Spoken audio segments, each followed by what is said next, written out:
Dans cette entreprise située à une trentaine de kilomètres au nord de Rennes, on crée, on fabrique et on pose des escaliers avec la volonté de conserver un savoir-faire artisanal.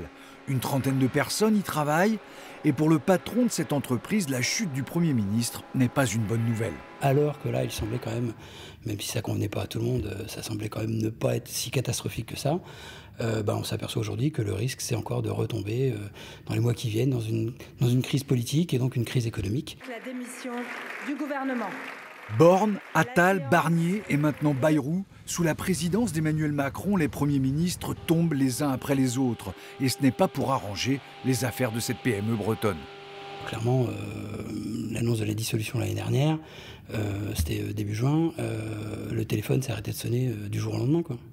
Et pendant de nombreux mois.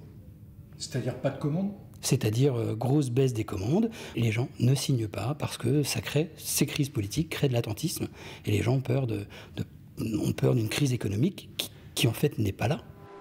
Concernant les blocages sociaux prévus demain, le gérant ne semble pas trop inquiet pour son entreprise, mais il sait déjà qu'il ne sera pas livré demain matin.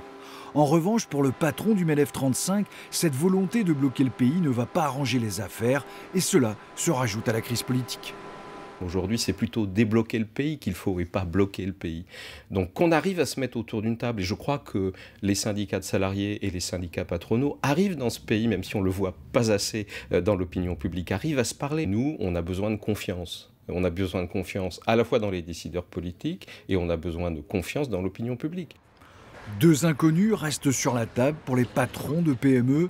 Quelle ampleur prendra le mouvement social qui débute demain ? Et qui sera le prochain Premier ministre ?